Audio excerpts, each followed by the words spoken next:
Ever wondered why some people are losing their minds over pixels and shadows in a virtual world, or why others couldn't care less? Welcome to the PBR revolution in Second Life, where a simple lighting change can turn your digital home into a work of art, or crash your computer. The bright lights and dark corners of this long-awaited technology in Second Life are creating quite a buzz. From cozy fireside chats to creepy nighttime scenes, PBR is reshaping how we see and experience our virtual world. Before we go any further, let's talk about what PBR actually is. PBR stands for physically based rendering. In simple terms, it's a technology that makes things in Second Life look more realistic by simulating how light interacts with different surfaces. Shiny things reflect light, rough things absorb it, and PBR helps make all of that look real. Now, PBR isn't new. It's been used in video games and movies for years to create realistic visuals. Second Life, being an older platform, took a while to introduce it, because adding PBR required a lot of changes to how the graphics work. PBR is more advanced and needs stronger hardware, like a better graphics card and processor. It's like trying to run a new, high-tech game on an old console. It might slow down or crash. This is why some people with older computers are having issues with PBR in Second Life. Let me dive a bit deeper into why this matters in Second Life, and why there's a bit of controversy with PBR, especially for people with older computers who might not care as much about how Second Life looks. Since its release, PBR has been stirring up quite a buzz in Second Life, with opinions all over the place. Now, I'm not here to get into the nitty-gritty technical stuff. That's way above my pay grade. But I can share my personal roller coaster ride with PBR, discuss what creators are up to, have a little rant about poses, again, and praise some too. Even with a beefy computer, I'm not immune to the sometimes constant crashes or random frame rate plummet. My partner, bless his soul, is stuck with an older PC and really struggling to enjoy PBR fully. It's a real shame because he's missing out on the magic I see. The cozy ambiance of chatting on the couch by the fireplace, those romantic candlelit dinners, and relaxing baths in our beautifully lit bathroom. It's like stepping into a fancy magazine spread, right in our virtual home. I've always been a bit obsessed with lighting and weather in Second Life. For ages, I've been tinkering with day cycles in my estate, trying to nail that perfect evening ambiance. But crikey, achieving the right balance was a bloody nightmare. One arvo, I was mucking around with the night EEP settings with an Aussie mate. It was proper creepy. The light inside the house was all good, but when we looked out the window, it was darker than the inside of a coal mine at midnight. You know, like in those scary flicks where you just don't go into the dark alley or anything shadowy. It gave me the heebie-jeebies. If I had to choose one EEP, it'd be night or late evening. There's just something magical about the evening mood with all the lights, you know? It reminds me of when I was living in London, always working late. On my way home, I'd pass by all these houses with their lights on, and it was just beautiful. Those moments were special, just taking in the warm glow spilling out onto the dark streets.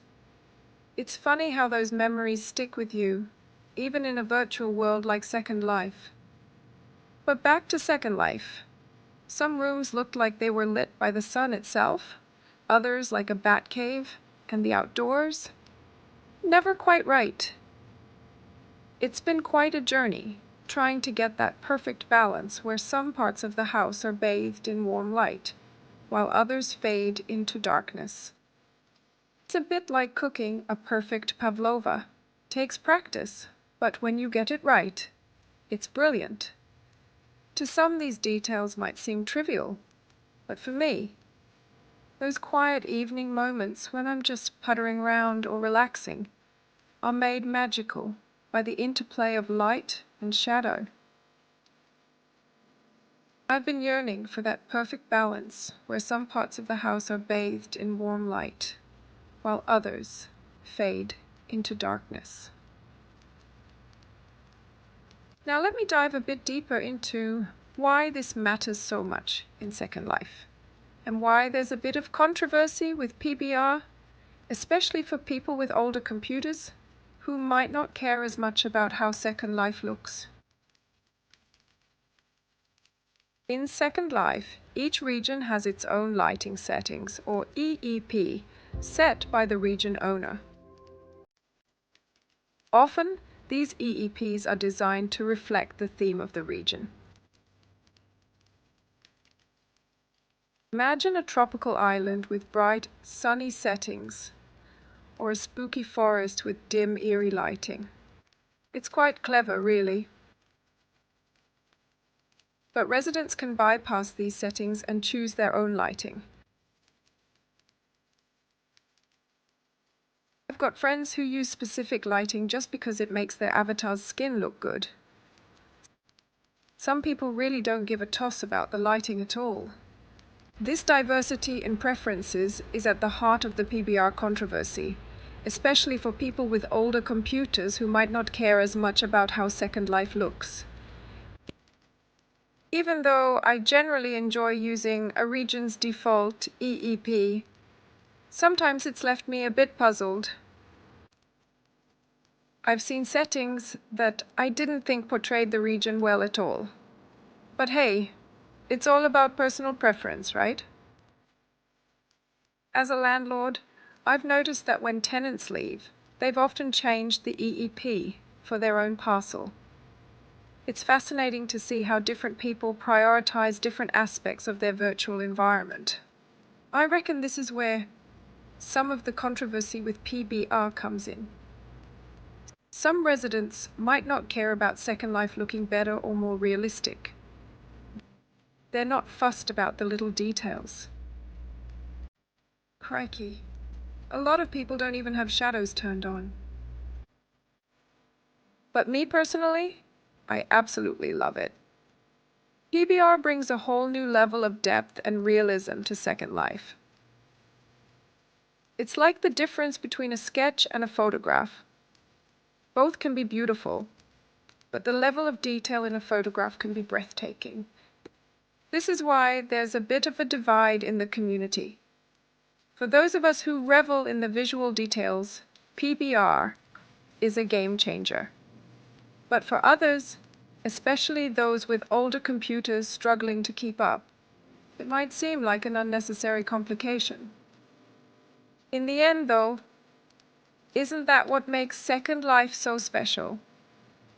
We can all craft our own perfect virtual world, whether that's with cutting-edge graphics or simple functional spaces. It's all about finding what makes your Second Life feel like home. Now, in Second Life, we all have our favorite creators. Mine? For a house? Onsu, hands down. Don't get me wrong, there are plenty of talented builders out there, but Onsu stole my heart from Roost. It's such a big deal to me that when I first visited my partner's home and saw he had an Onsu Skybox, I mentally checked off a compatibility box. So, when Onsu released their first PBR Skybox, I was ready to throw my money at them before even seeing it.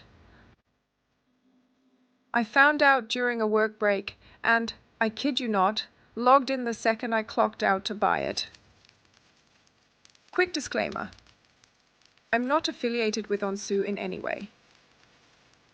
I did apply to be an SL blogger for them, but they turned me down because I run a rental estate. Apparently, that affects my judgment. Let me tell you, I'm still their biggest fan, rejected application and all. This Skybox is an absolute dream. Surprisingly, and thankfully, it's not a massive mansion, but a cozy, average-sized home. Sure, a pool would have been nice, but we've got one on the ground level, so no complaints here. There's just one tiny hiccup. The mirror doesn't show my reflection, though I can see others. If anyone has a fix for this, I'm all ears. While the Onsu PBR Skybox is undeniably sleek and visually impressive, there's one design element that doesn't quite work for me. Closet in the master bedroom. It is minimalist and modern, but when it comes to practicality, it falls short. The racks provided for hanging clothes seem like an afterthought.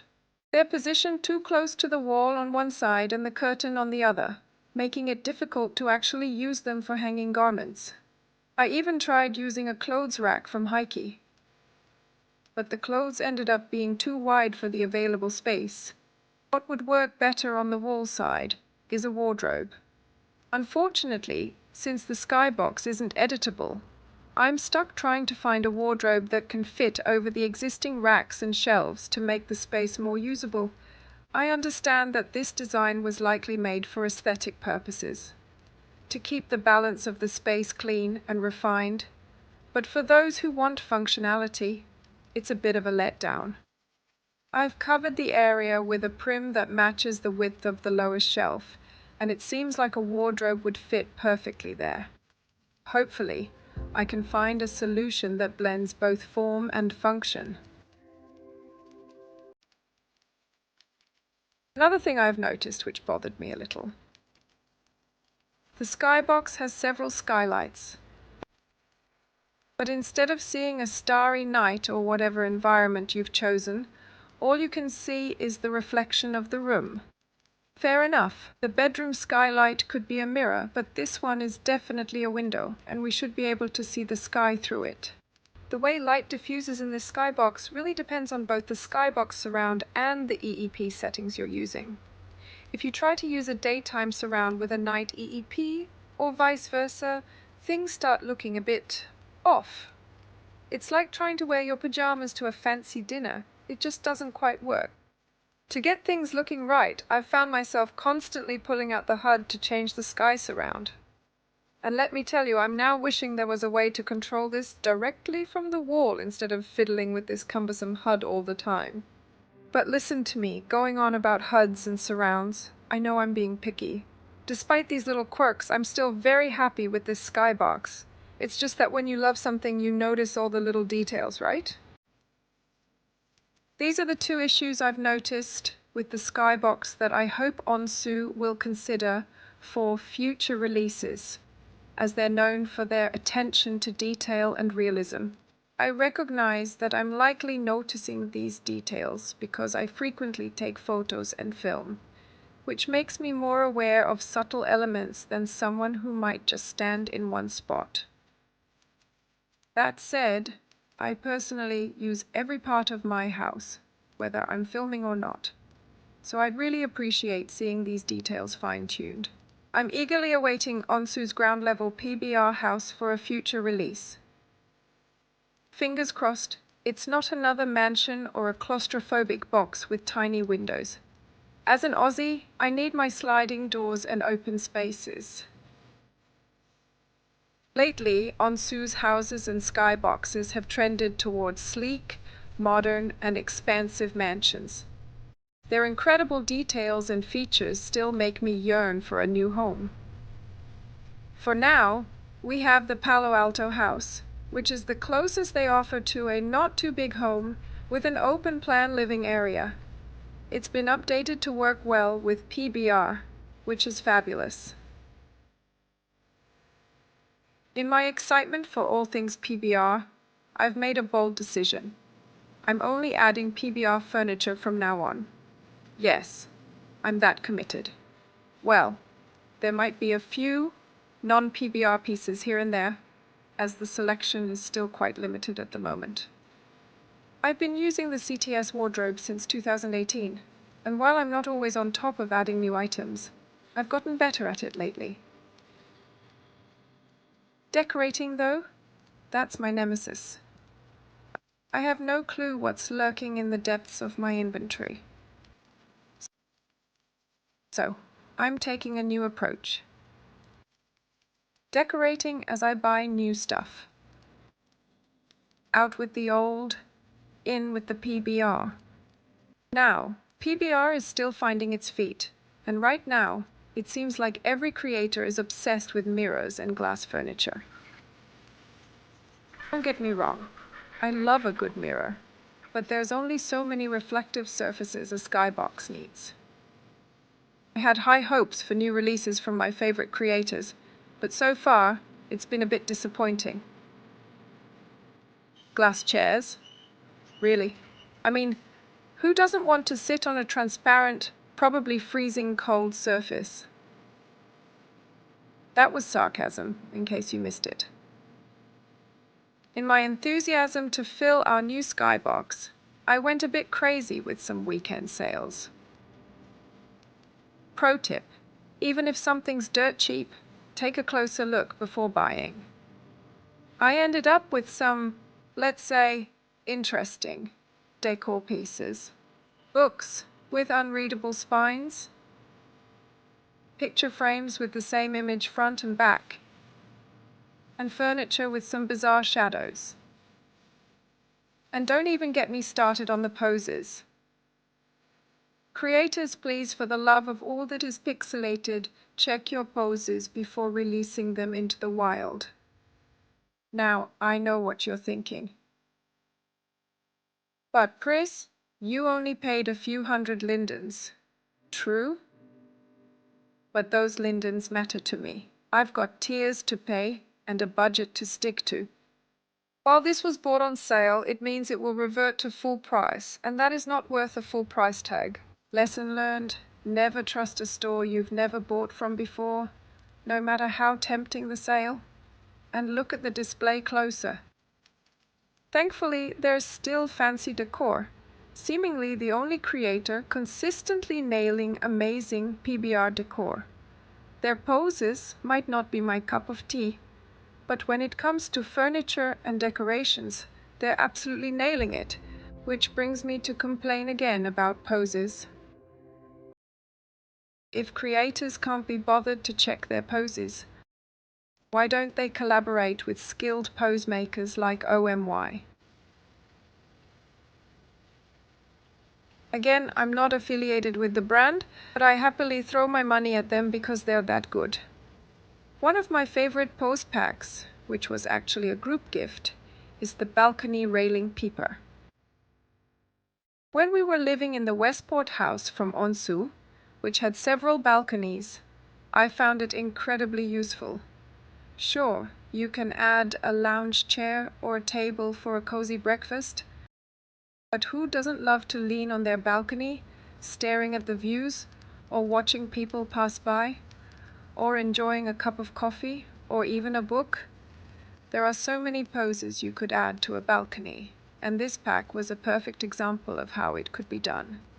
Shalina should definitely collaborate with builders on more projects like this. I would love for her to create more of these poses because I think it's an untapped market. She has now released a pillow with poses that you can use on any couch.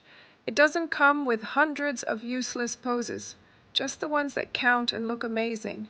The pillow comes in adult or PG versions.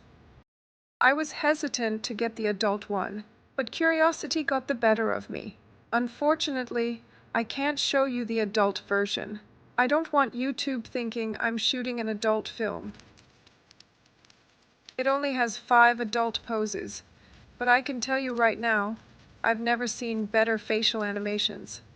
This pillow is impressive. And again, it doesn't have a gazillion poses. but the ones it offers are more than enough. I would love to see more of these little pose packs for different rooms or parts of a house. Sometimes you might reflect with a cuppa while watching through the window or sit on the stairs. The possibilities are endless. So here we are, standing on the cusp of a PBR revolution in Second Life. It's exciting. It's challenging. And yes, it's sometimes frustrating. But isn't that what makes our virtual world so bloody interesting? PBR is more than just a fancy new rendering technique. It's a whole new way of experiencing Second Life. From the cozy glow of a virtual fireplace to the realistic sheen on a marble countertop, it's adding depth and realism to our digital lives in ways we never thought possible. Sure, there are growing pains. Not everyone can run it smoothly, and some creators are still finding their feet with the new technology. But that's the beauty of Second Life. We're all in this together, learning and growing as a community.